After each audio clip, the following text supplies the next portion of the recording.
Hello and welcome to North Star Stamper. I'm Susan Kramer. I'm an independent Stampin' Up! Demonstrator in the state of Minnesota. I'm consistent about going by North Star Stamper, both on Facebook, I have a group and my page here on YouTube. My website is North Star Stamper. With Stampin' Up! I'm North Star Stamper, and you can reach me at North Star Stamper. So I'm very consistent. So I can't believe I have not talked about this tip, I don't know what you want to call it, ways to be frugal, and that is stamping off, or generation stamping you might call it, to stamp the front of my card. And I stamped on the inside as well. I only used 2 inks. So I used Pretty Peacock and Blackberry Bliss. And I'm going to make another one of these flowers to go on here so you can see what I'm talking about. Now, I accidentally stamped on here, but we're going to see if I can get that to work anyway. So I do have a scratch piece of paper so I don't make a mess on my glass mat. Sorry for that. And we're going to go this way. So I just re-inked these, so they're very juicy. I have Pretty Peacock. And I'm going to take the outline of my stamp and put it right there, so it's very dark. You can see that there. Then I'm going to take my leaves.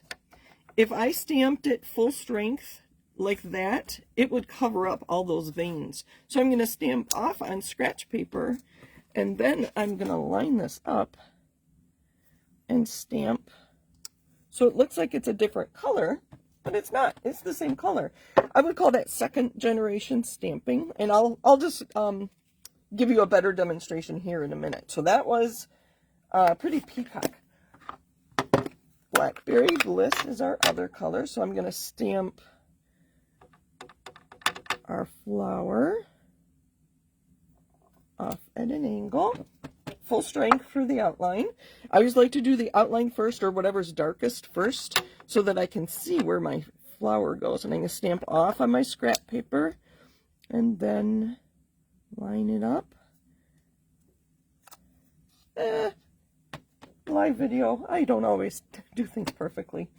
So there is our flower, and then I should tell you what I'm using. I am using Sentimental Park. This stamp set is actually quite old. I was surprised that it was still current, but I like it, so I decided to use it today. And it gave me the 4 images that we use there, and then I have this little crosshatch. So I'm just going to add some of these to my background, because I accidentally stamped on that when I was stamping my design here. The Trust in the Lord with All Your Heart comes from the Courage and Faith stamp set. And the flowers and the cross-hatching were Sentimental Park. And we can just put this on our card. A little bit of green glue. I know I don't normally stamp or create cards for you on these videos, but I thought I wanted you to see how I created that. So this is a fun little fun fold, as they call it.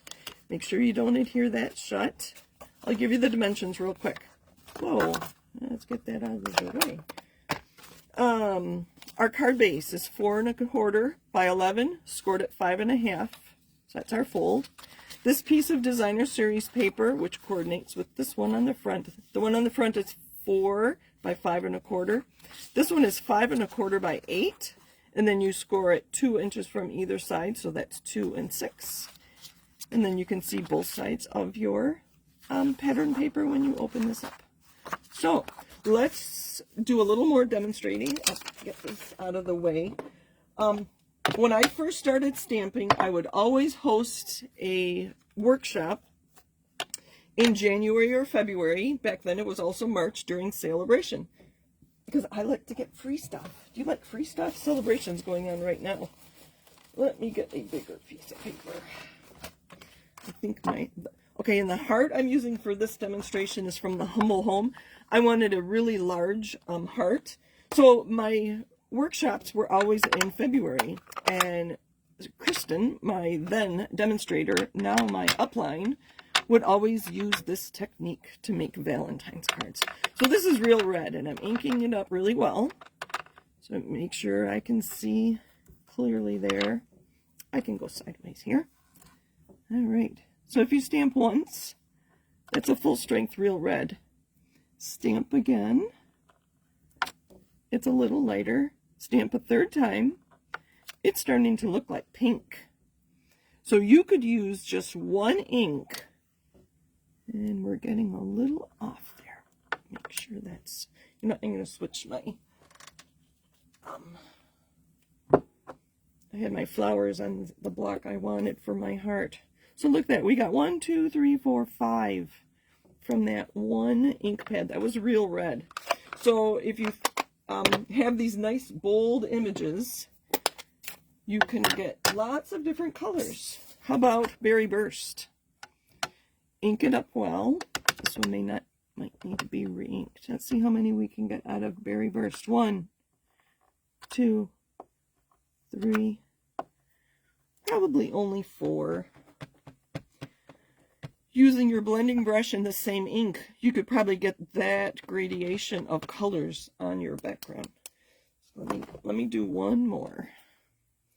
I've never done it with cherry cobbler. So stamp off to get more colors. Cherry cobbler 1, 2. Oh, wait. I'm re-inking. let me try that again. 1, 2, 3, 4. You could probably keep going. 5. It's so dark. Oh, not quite. 4. Those two are super faded. I have one more to show you. I was thinking of doing Poppy Parade. I think that's very close to. How about another green? This is Old Olive. Last one. How many? If you have a solid leaf image, you could get different shades of Old Olive by stamping multiple times without re-inking. 1, 2. Oh, isn't that pretty? 3, 4. So that's what I have for you today. Stamp off and get more colors from your darker ink pads. If you're new and just starting out, start with the darker ones, and you can always stamp off to get lighter colors. Thanks for joining me today. Take care. Happy stamping!